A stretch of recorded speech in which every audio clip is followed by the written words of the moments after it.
here we are. Hi. Guys. Oh my gosh, I'm so excited. This is so fun. I love this for us. So everyone, I just posted the link on YouTube as well for our link to go live from the LinkedIn page. So everyone, is it recording? Yeah. So it should be live recording directly to YouTube and onto Riverside. And I manage the musical interlude, which David, I think, probably fair to say we I both mean, I we didn't both know. appreciated We got that. to change some music there. Like next I time, that was my bad. Oh my God, that was a little bit I've too. never felt more relaxed That going was into a webinar. that So was ridiculous. Anyway, so I'm so excited to be here with you guys today. I'm really looking forward to just getting into Victor and understanding, really what you guys are about and where you're coming from, and just talking a little bit about where Victor is at and where they plan on going. So I'm gonna go ahead and share my screen. Hopefully it's working, and we'll go ahead and get started. So, first of all, hi everyone. Welcome to our webinar today. We are here with Victor. My name is Mel Cortez, and I am with Cortex Gold. We are a tactical healthcare advisement team based in the US, and I originally started working with David because I was really inspired by his model for his mental health incident response in the community, and I just felt like it was something that we definitely needed to explore on both sides of the ocean.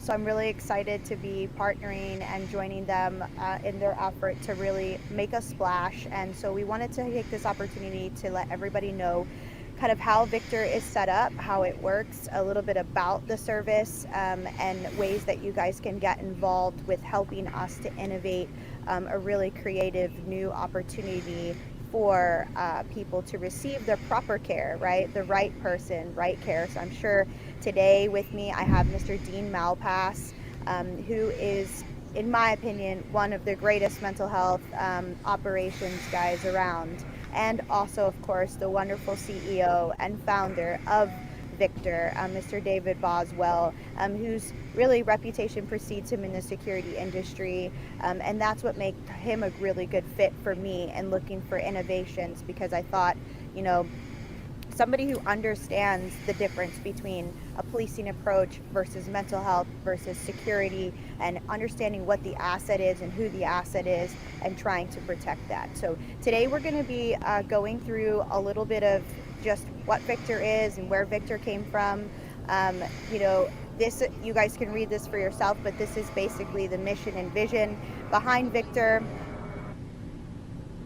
And I am near an Air Force base, so of course the planes are be just safe out there, Mel. climbing Be through. safe. Welcome to San Antonio, where I think they call it the city of the military here because there's so much of it. So we're down here at the training center today doing some work and getting some documents together to come visit. So I'm excited. So again, I really liked Victor for their innovative approach to providing that urgent incident response, that oftentimes there's a gap that lies there, right? So we've got in this, it's true in America as well, that the police respond anytime that somebody is in a mental health crisis. And our goal is really to provide excellent service to those folks that are in that challenging environment, whether it's the people that are responding to the challenge, and that's like EMS, police, A&E staff, anybody that is going to interact with this person while we get them to an opportunity for a therapeutic window. So I'm really excited to kind of hear from the experts here about what their impressions are and just get an idea of where Victor came from and how it began. So today we have, again, David Boswell, Dean, and myself. After the webinar, you guys will be available to get in touch with us for anything that you do need. We'll be able to answer some questions, and of course, come visit us at the Emergency Services Show. So kicking things off, Dean, do you want to talk a little bit about maybe setting the scene for why Victor exists and where we're at there? And then I'll let David kind of go through and talk about his why. I know we just recently did a podcast on our podcast platform, Tactical Scrubs. So if you haven't heard that, it's a great story. It's a great introduction to where Victor came from and David Boswell's story. So go ahead, Dean, introduce yourself and give us the deets. Yep, thank you, Mel. So, Dean Malpass, registered mental health nurse, chartered manager, postgraduate law, graduate now, just earned my master's in law. I own a couple of businesses, one of them being Dean Malpass Consulting, so I advise mostly healthcare organisations, but I dip my toe pretty much anywhere where management consulting is needed. So where I thought we should start, and this is some of my favourite stuff, is I want us to understand why England in particular finds itself in this position where the right care, right person approach has been widely adopted by police forces in England. I think the only exception is the British Transport Police, but outside of that, this has been adopted. So I thought, like all good stories, I think we should start at the end and then maybe spend a little bit of time just looking at, well, what has happened over the decades to take us to where we are now. So this is the modern day figures. So as of about now, 20% of police time in England is taken up responding to mental health incidents or mental health concerns. In 2018-19, where there's some good data, that was about 10,000 per month, leading to 120,000 calls per year. I think that has gone up since then. And just in the last fiscal year, ending in March 2023, police constables and other police officers, but the language under the Act says police constables, they exercised their powers under Section 136 of the Mental Health Act 34,685 times. And that's where they respond to a incident in public where they think that the person needs to be detained either for their own protection or for the protection of others to undergo an Emergency Mental Health Act assessment. So those figures indicate the scale of the problem. Now, those figures may surprise some of us. Others, they might be like, well, what's the big deal? You know, I know in America, they take a slightly different approach to how the police intervene in these situations. So when I think about this, I think about the question of why is this occurring? Why have we seen such a high demand? And I think that really we've got two or three key areas. So the first one is that since 1970, we've reduced our number of inpatient mental health beds from 100,000 down to about 19,000 as of today. So that means that previously people that may have needed a mental health inpatient bed, the capacity to absorb that has just decreased. At the same time, the demand for those beds has gone up. So we see a real supply and demand crisis here. If you look at the NHS inpatient beds today, they're almost always over 90% occupied, creating a real pressure point. So ultimately what that means is that the level of risk to get into an inpatient mental health bed is far higher than what it used to be. So that means that there are more people that are not in hospital and maybe under community mental health teams or without any support whatsoever, just in the community. So that's not entirely new or unique to the UK. What is slightly different, if you think about England, Mel, you aren't from here, so this will probably resonate more with David and I. So in the same time since 1970, England's population has grown from 48.7 million to 56.5, which is a 16% increase. More than that, we've become a more urbanized country. You know, pretty much if you drew a line from London to Leeds and then went 40 miles either side, that's where most of those 56 million people live. Our coastal areas are sparsely populated. South of London, it's not quite as heavily populated. North of Leeds. And I assume that increase has come along with not as much increase in retention of police forces, in retention of ambulance staff, and recruitment. So I'm sure that the influx of people, the demand has not quite caught up with that yet. And I'm sure we're seeing the effects of that. Yeah, and that came slightly later because at one point, so this links into the second point. So we've got more people, we're more urbanized. When you look at the prevalence factors for mental health conditions, the more urbanized a population, the higher the incidence of mental ill health. That's across the English-speaking world. Secondly, you look at the socio-economic changes that have taken place in England in that time, from 1970 to now. We've had 2 or 3 financial crashes. Well, interestingly, when there's an economic downturn, suicide rates in men shoot up. It's about 75% increase when that occurs.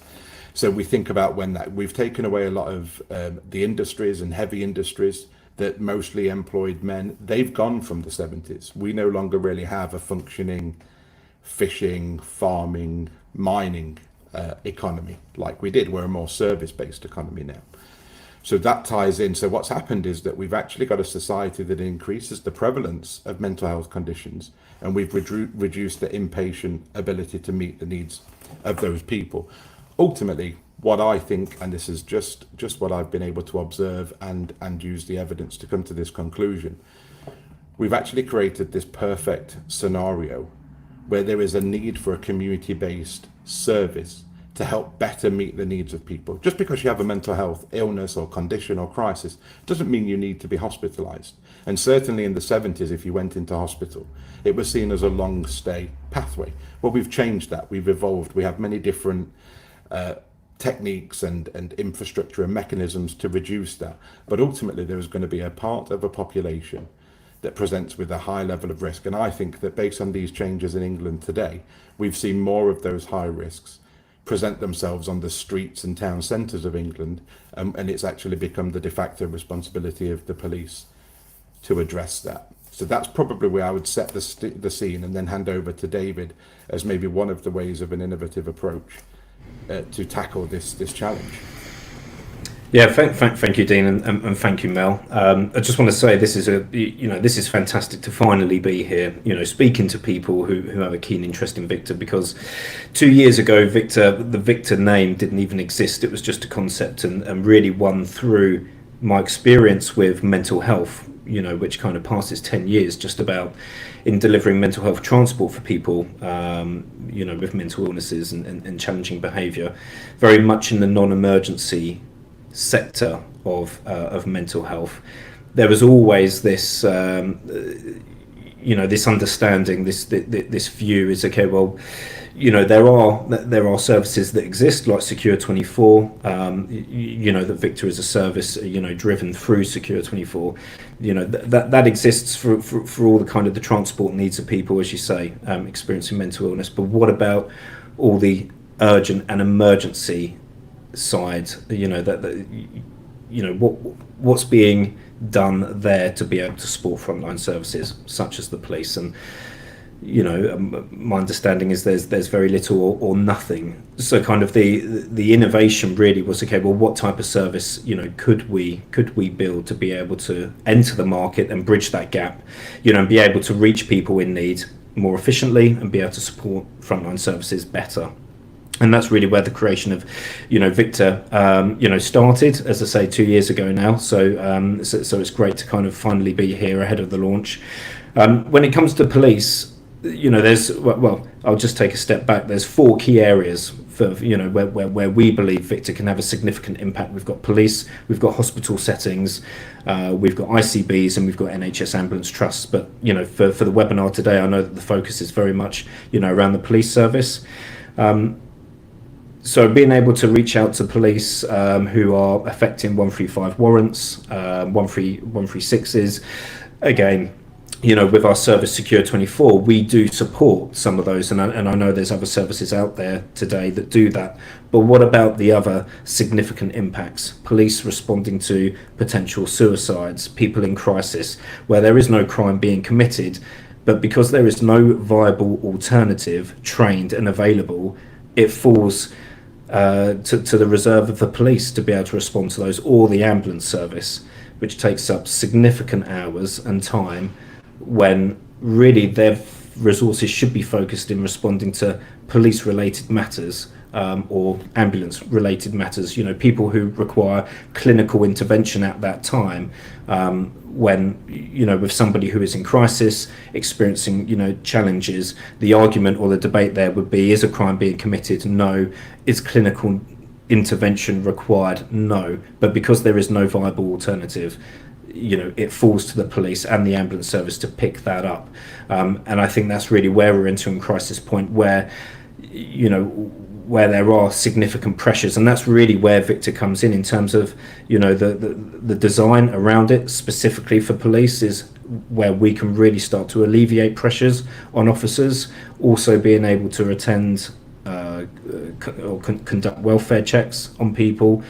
I haven't got the quote in my mind right now, but it wasn't too long ago when I was watching a program about the amount of hours just on conducting welfare checks alone. Victor with its trained operatives, are really going to be positioned well to be able to go out and start to alleviate the pressures on there. So there's a range of benefits and operational support that we can do that can enhance the quality of care getting out to people more efficiently.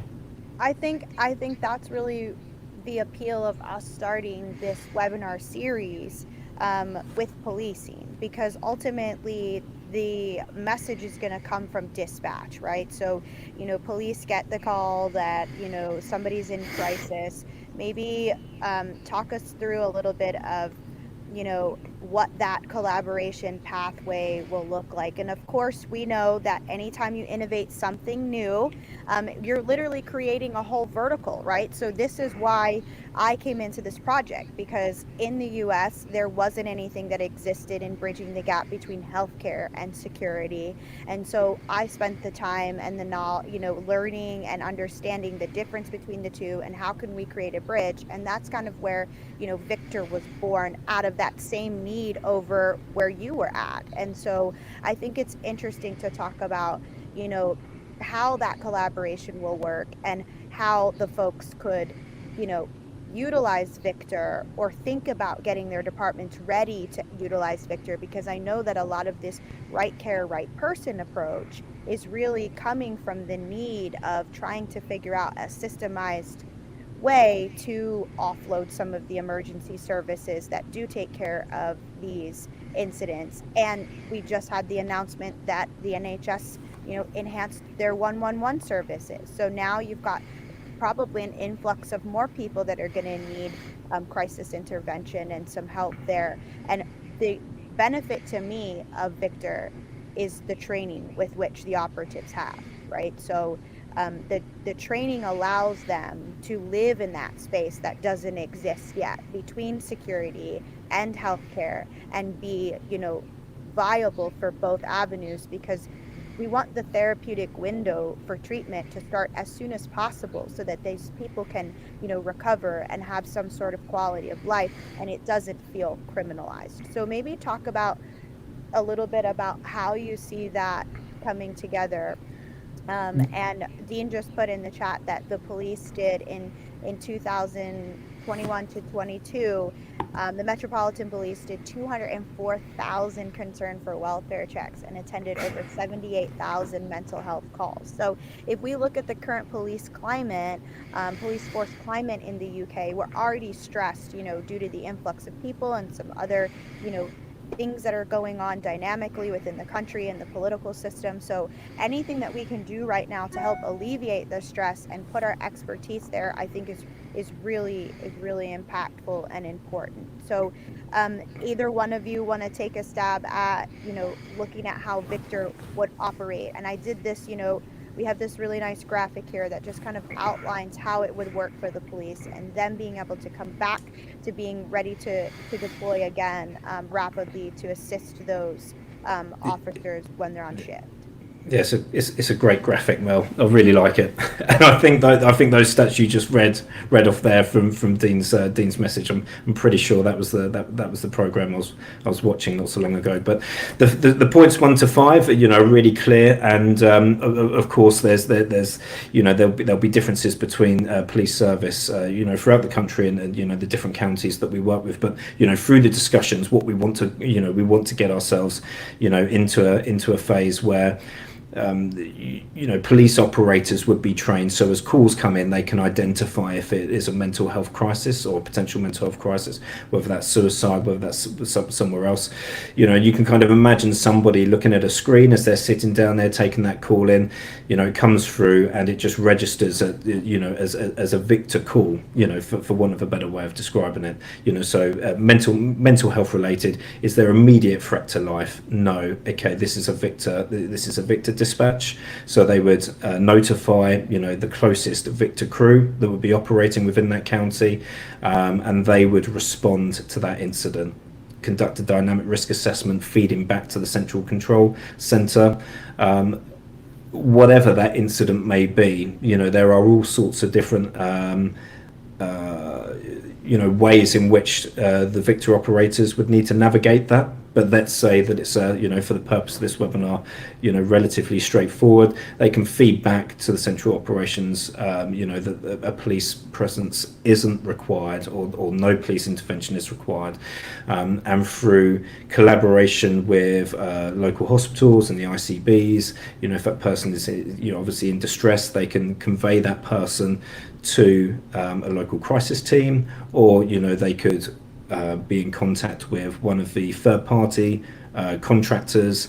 As I say, similarly with kind of Secure 24, it may be that Victor would call them or a service like Secure 24, so that service could meet them and convey those people to those places of safety, which would then allow the Victor team to be able to then respond to other areas.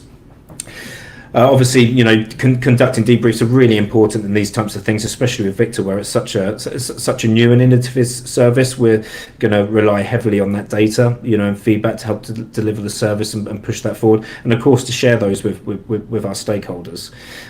You touched on a really good point there as well around the training, and I suppose for us, it's one of the key areas that really defines Victor and sets us apart from perhaps other services in terms of being able to respond to and provide violence intervention. We've got access to some fantastic trainers in being able to deliver to be able to train for violent person incidents. It comes through technique, it comes through different levels of PPE, and then moving on to the crisis, and threats. So again, being able to identify and collaborate with some of the best trainers, within the police who, have experience in crisis intervention. So communication skills, how to approach these situations with, somebody who is potentially standing at height or in a really vulnerable area. How teams would essentially approach those people, communicate with them, different types of wording. There is a method to this to be able to give us the best possible chance of being able to talk that person down, to be able to reassure them, and then ultimately make that person secure. I think one of the most impactful portions of this is that, under right care, right person, as Dean said, the police forces really respond for 3 criteria, right? Someone's life is at risk, there's a threat to the public, and a possible crime is committed. And I like that this is a force multiplier almost, right? In a certain type of way where you can provide scene safety. Maybe the officers do need to deal with this person because it is a threat risk that's elevated. Victor teams are there to help. They can even help support family members or people that are in the environment. They can help settle the scene a little bit. And their advanced training comes from the clinical specter too, right? It's not just, policing tactics and security tactics, but they can get valuable assessment details that a nurse or receiving A&E nurse like me may need to help treat the patient, or somebody that's in the mental health sphere who has better training. These operatives, and I love that you're calling them operatives because they really are. They're like special ops guys. I mean, the PT test alone and the things that they have to do to try and just maintain the physical fitness and the ability to provide excellent care for you, and the quality that you maintain for these folks is something that me as a tactical trainer, I really appreciate, and I understand the value when I talk to a really skilled individual when I'm getting that handoff, and they can give me that key information, to recognize whether the patient needs immediate help or not, and what was beneficial, because they're opening the therapeutic window earlier so that our chain of events afterward is much smoother. And I think, you know, it takes a lot to do this in an environment where it's unpopular, no one's done it before, you know, it's innovative, people are like, what are you doing?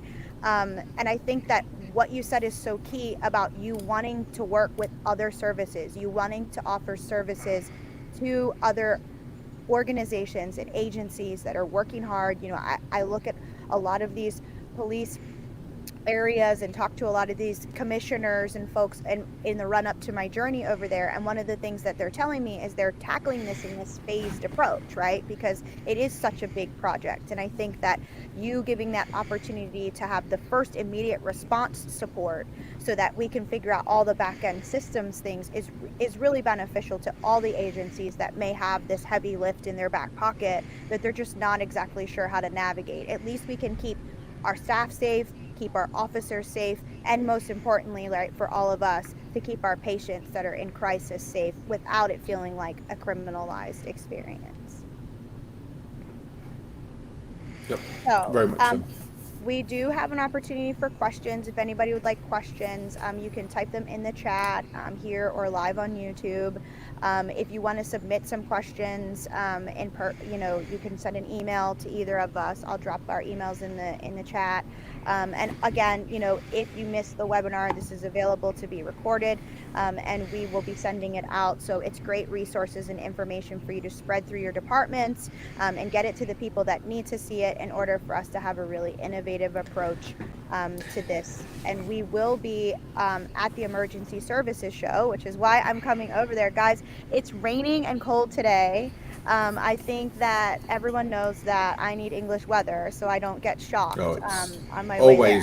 Always sunny in Birmingham, Mel. True fact. Okay. Mel, just before we close off, because Mel, you hit a really good point there, especially from any kind of people who work within the police, you know, senior officers right down to kind of, you know, local bobbies, you know, and again, touching on the training is when you align the Victor training with traditional police, there are differences, you know, even with ours. So the support we can provide to police if they are on scene, you know, where Victor would automatically fall within a supportive capacity to police. It may be that they require Victor operators to take the lead in some instances, you know, and even if police are called to attend, then, you know, the risk assessment could be managed from their central control room. So instead of sending, you know, 5 response units, potentially with 2 police officers per vehicle, it may be actually that they only need to send 1 because they have a well-trained, experienced Victor team, you know, in attendance with the police officer or police officers that are there on scene. And so, you know, again, it's just another element for certainly for the police and commissioners to be considering, you know, around, you know, the benefits of investing in Victor resources within their county, you know, in terms of how police hours can be saved. And I like that your commissioners, which is something that we don't have over here, where they submit kind of a strategic plan. And I would say that every single commissioner's plan, this directly correlates with at least 3 line items on that plan, whether it is public perception, whether it is, you know, actual safety of their staff. This is a great retention tool. If I'm an officer and I'm exhausted and I want to go do officer things, you know, this is a great opportunity for me to say, hey, there's somebody that's going to pick up the piece of this that I generally don't love. I know here in the US, a lot of our officers just don't love mental health. There is a dynamic of that where you're skilled because you enjoy doing it. And I think that's the selection of having the Victor operatives who are skilled in it, are experienced in seeing these calls, you know, because to me, even someone who, I used to fly on the helicopter, there were times where I would go to a scene and I was like, oh my gosh, because pre-hospital is just so different than inpatient care. And it would have been super beneficial for me to have a resource to call on, or as an A&E nurse to call and say, hey, you know, the police are here, we're trying to manage this person, can you send a team out? And I think that's the benefit of our demo team, right? So I really love demo teams. I think that they're really impactful as far as, you know, just getting the word out there and getting a visual on how this really would correlate. So If you're watching this right now on your desktop, you can scan that QR code. That's a registration form to catch one of our demos live. The registration is completely free for the conference and completely free for the demos. So really, it's a great opportunity to come out and check everything out and get to meet us, talk to us. I'd love to hear your experiences in the field and things that you have to offer about our service and how this is going to be impactful going forward. Dean, any last words of wisdom from an operations standpoint? Just really to say, and I think David has articulated this very clearly, this is a complementary specialist service to existing infrastructure and resource. And I think what I would say is that we have a good culture of this in England already, but probably not in this area exactly. For example, most air ambulances are provided by charities. You know, so and I think this is one of those occasions again where for mental health the innovation has to come from somewhere. You know, I think we have very good, well-established models and protocols in many areas across the public sectors. But actually where these gaps, or where there's this true need for a dynamic specialism, you know, the independent sector, the third sector, the charity sector could always innovate and move quicker than these big, really well-funded but heavily bureaucratic systems. And I think Victor is a really exciting and credible introduction into that. So, you know, really happy to have heard about this from David, and excited to see, you know, how this is going to take shape very quickly. Excellent. Well, thank you guys so much for joining us on our webinar today. We hope to see you all at the Emergency Services Show on the 18th and 19th of September at the NEC in Birmingham. Just ignore me when I'm in a parka because I'm freezing. So you'll be able to find me because I'll be in cowboy boots and a big jacket. So, but I'm very excited to finally see the Victor Cruise, and they have a vehicle, which I think is worth mentioning. You know, David, as a bootstrapped innovator, has really put his own time and resources into developing a solution that works for everyone. And I think that's really impactful, you know, in a space where unfortunately we spend a lot of time steeped in ego just because we all think that we're lifesavers, right? And we're the best. I think it's important to justify that folks are here and are willing to step up and are willing to, you know, put their money where their mouth is and really create an opportunity to provide patient safety and safety of the staff. So, Mel, just a quick one. I think there's some questions on the chat. Perfect. So on the live stream chat. They could be my comments, but I don't know. If not, So I'm just having a look. There's a question from Jonathan on here. When you are dispatched, are you dispatched via police or ambulance? Sorry, Jonathan, for missing those. So the answer to the first question is yes. You know, Victor would be dispatched via their central control centres, be it whether it be police or it be the ambulance. Would we respond under emergency response conditions? Yes, we would. And at the moment, Victor is a trading name of Secure 24. It's a service that is driven through that. So we do operate under their CQC registration. No plans to pull Victor out of Secure 24 for now. Considerations under the Health and Social Care Act, Dean. I'll let you answer that one. Yeah, so what happens, Jonathan, and I'll give you the highlighted version here, is depending on the commissioning body of which Victor works with, that will comply with all regulation and legislation and case law, something. So yeah, this will be fully compliant as it's required, and that's always agreed prior to launch with the service, because this is really a hand-in-hand approach to add additional resource to public bodies for the most part. I think it'll probably lend to some innovational insight as well. Like, I think there's a really great space here where it just hasn't been tested and people aren't exactly sure what right care, right person is going to materialize as. So David and the team have kind of taken it under their wing to be preemptive about what's going to come down the pike and make sure that Victor Services is innovative enough to adjust to those areas, as well as innovative enough to meet the regulatory compliance currently, but also in the future.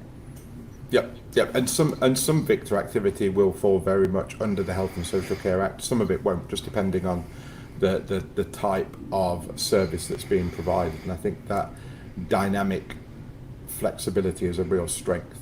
All legislation will obviously be complied with because it's the law and there's no other option.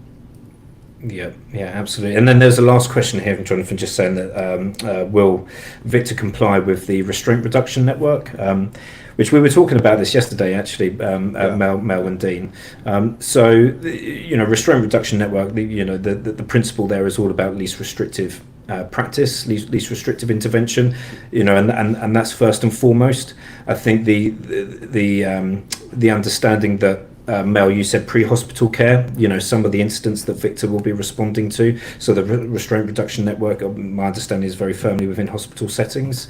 Best practice there, Dean, you might quote me, might just kind of steer me slightly. So there will be different skills and techniques and different levels of PPE that we may need to employ to be able to have positive engagement with some challenging behaviour. So the short answer, Jonathan, is yes. We'll be looking to comply with least restrictive practice first and foremost, which is going to be at all times throughout any Victor intervention. It is least restrictive practice first. And I think that's where that key, Dean, maybe talk about this is tactical healthcare, right? This is the bridge between the two. So that's why David's training that I love, there's a lot of training that David and other team members have innovated from the mental health side. There's TACT training that we offer, which is the only training that's been studied by the Institute of Homeland Security. So David's team has that. And so I think that there's a really interesting collaboration there between creating new training that serves the need of the patient at the time to keep them safe and keep the scene safe. I feel with all training as well, in terms of different skill levels, they have their limits, and I feel it's good to highlight or timely to highlight, and this will probably come on in further webinars, certainly around hospital settings, inpatient bedded facilities, is a Victor response would be actioned, would be called for because an incident has exceeded their limitations, their training skills and limitations, and require a Victor response to come in and to be able to provide additional levels of support, to be able to make that incident safe again, to be able to hand back to the professionals within, the healthcare professionals within. Dean, what's your thoughts on that? Yeah, quite that. And I think one of the things that I really like about Victor and its approach and its philosophy is that it's a genuine multidisciplinary approach that rubs shoulders, because what hasn't worked, and I know this for a fact, what hasn't worked over the past 20 years is the siloed approach of police do policing things, health do healthy things, social care do social care things. And they very rarely speak, even though they've been forced to in many ways through ICBs, ICSs, but I can say from a career in this, that conversation very rarely happens well. What I like about Victor is that we make sure and that when we design and deliver this, and when you go to the market, David, and look at trainers, you're making sure that what you do is high quality and acceptable for all of the public agencies that you're working alongside, rather than just taking this, well, this is just what happens in health, so we'll do that. It's like, well, how does social care and the police feel about that? And what I like is that there's been that dialogue and that engagement, and I think that's where the innovation. So innovation isn't about doing something better. That's quality improvement. Innovation is creating something new to fix a problem. So I think the approach that has been taken with the training is innovative, because it's a new approach to solve a problem, and it isn't just trying to perfect what's happened in the past. Excellent. Awesome questions. I love this. This is so engaging. And I feel like every time I talk to you guys, I learn something new. And I am a forever student in the world of healthcare, because brain health is so complicated. And as an A&E nurse who struggled with this her career, I would have given many opportunities that would have prevented me from being a victim if I would have had a service like Victor. So I'm all about it. Any more questions? Any more insight? Thank you to the Victor team who attended. Shout out to our awesome outlook there and getting this technology up and running. Everyone, thank you very much to Riverside for hosting our lovely podcast and webinars. Really excited to see the future. We will be having another webinar coming up in regards to just the ambulance services and how that relates. So make sure you check that out. And again, come see us at the Emergency Services Show. Mm-hmm. Yeah, I think Jonathan's just saying that as well, that he's going to come and see. I'll be there as well, so happy to chat and have any conversation. Dean's coming? Oh my gosh, this is going to be epic. Yeah, I'll be there. Good. Making a nuisance of myself as always. But I think Well, somebody's going to have to take care of me. I'm going to be like all over the place. I looked at the showroom floor map. So for everybody, Victor is, when you come into the exhibit hall, go straight back past the the sustainability stage, and you'll see us over there. The vehicle will be there, an incredible vehicle that David and his team have designed to create a safe space for these people, and I'm just thrilled to be on this journey. Yeah, and I'm definitely coming now that there's drinks at the end. So thank you for that, Jonathan. I didn't know about that. There's drinks? Yeah, Oh, no. Jonathan's just. I'm in. Like I was happy to come before, but now I'm delighted to come. So, How British. I don't And know. you said that you need looking after, Mel, but I think my 17 years working in the mental health sector hasn't prepared me well enough for that. So. I love how David's laughing. It's fine, guys. It's all good. He knows. Yeah. Well, come see a demo, guys. We'll have demos in regards to 3 different threat level scenarios. We'll have demos in regards to how Victor flows in with police, and we'll have demos in regards to how they flow in with the ambulance services, and we'll even have some instruction for little old A&E nurse to give her some tips and skills to make sure she doesn't become the next victim with the support of the Victor team. So thank you guys so much for attending the webinar. Make sure you guys scan this QR code. It'll be live on our socials in the upcoming weeks, and I will see you all soon. Great. Thank you, everyone. Take care.